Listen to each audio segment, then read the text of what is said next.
Hello and welcome to another episode of the Talking of Minds podcast. This episode talks about some of the common cognitive biases that happen in the share market.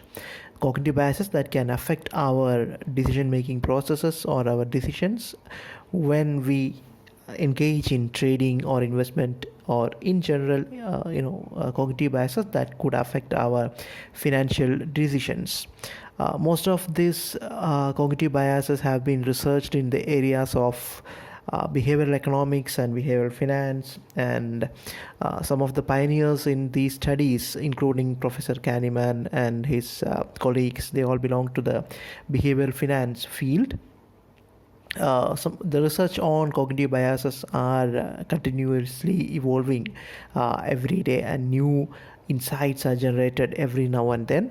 We'll talk about some of the important cognitive biases that happen in the share market, in the with regard to our decisions in the share market. Perhaps the most general one and the most important one is something called a loss aversion.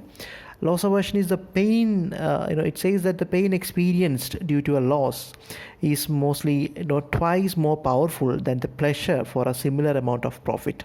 So the pain that you experience when you lose 100 rupees is twice than the happiness or the pleasure that you get when you gain 100 rupees. So that's the amount of discomfort that we have with losses. And because of this, in order we are always on the lookout of avoiding losses than getting profits, even though it may seem the other way around for us.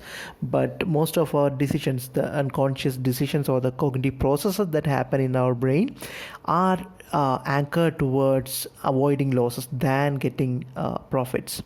And this loss aversion can have an effect on many other cognitive biases as well. One of the major such cognitive biases is something called endowment effect. So an endowment effect happens when an individual places a higher value on an object because of the reason that they are holding it, or because we it is when we place a disproportionate value to something just because we own it, because we are we are the owner of that thing.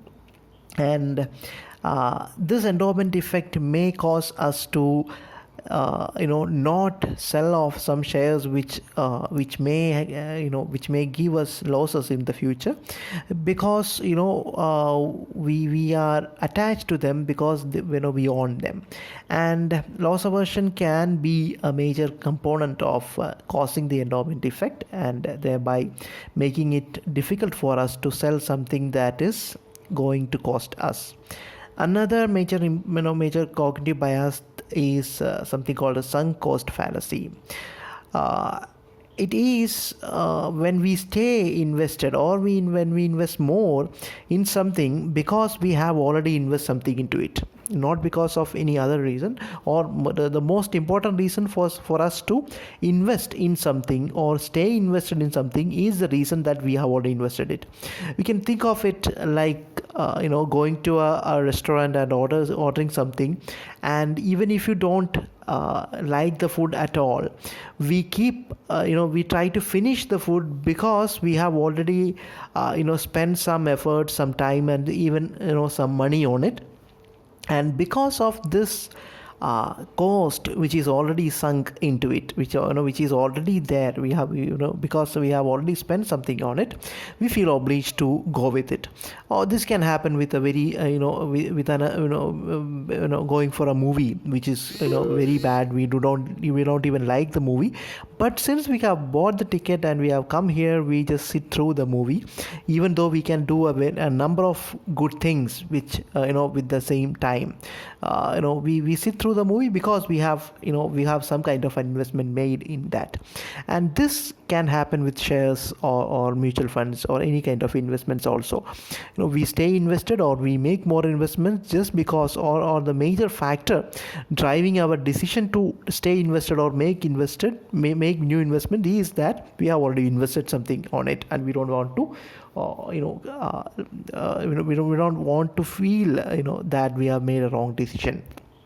and this can many times lead to bigger losses, even if we don't if we don't realize that we are staying invested because of this sunk cost fallacy. Another important fallacy is something called a familiarity bias, which is a tendency to stick to stocks that are familiar to us, or stick to things, or familiarity bias happens when we like something because it is familiar for us, and we make decisions based on this familiarity. So there can be a company from which we buy products, or where there can be a company to which we are related to some form, in some form. Maybe we work for them, or maybe we have seen their ads many times. Maybe we have seen their name in many places. So it is familiar to you, and this familiarity makes you take a decision to buy their stocks or stay invested in them, or invest in their IPO, even though the fundamentals of the company are very weak and the chances of getting a loss from this investment is high. We go with the decision because of this familiarity. That's where familiarity bias happens. Now there is something which is mainly emotional, and a bias which is mainly emotional, but we don't realize as such, is something called a status quo bias. And a status quo bias is a preference for the current state of affairs, and this can happen in many places, even with your routines, your health behavior, your exercise routine, your diet. A lot of things, a lot of decisions in our daily life are made on the basis of this status quo bias. And status quo bias can be a reason behind people refusing to rethink their investment strategies, people refusing to diversify, people refusing to sell a stock which is obviously going to give them losses.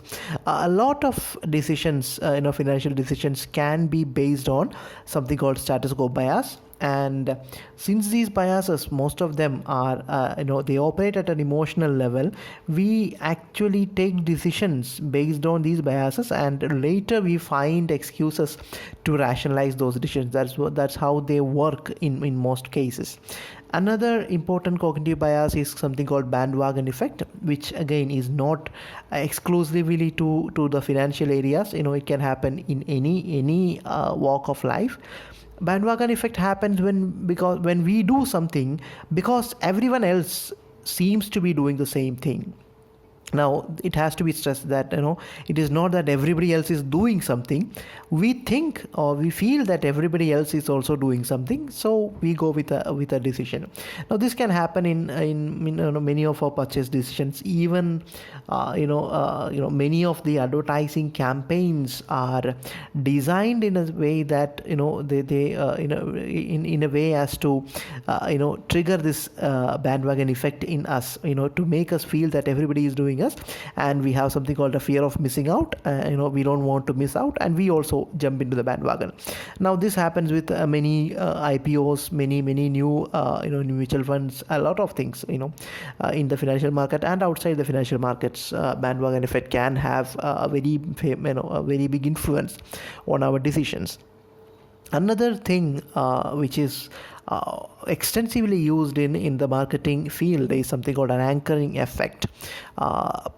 Anchoring effect happens when our decisions or our cognition, our thought processes are tied to an arbitrary figure, an offer price that we see, a percentage discount offer that we see, or a striked out MRP in a shopping website, something that is actually, the MRP is 5,000 and they are giving it to you for 1,500 or 1,099 or 999.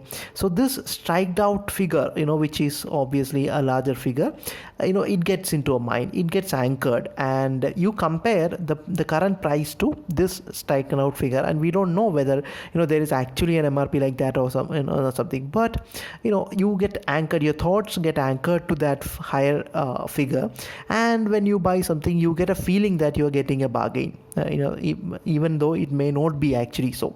And this happens in all kind of bargainings where a seller puts a very high price to start the bargaining, and this is done to give the buyer a feeling of getting something at a very lower price than the initial price, even though this initial figure may not have anything to do with the actual value of what is being bargained.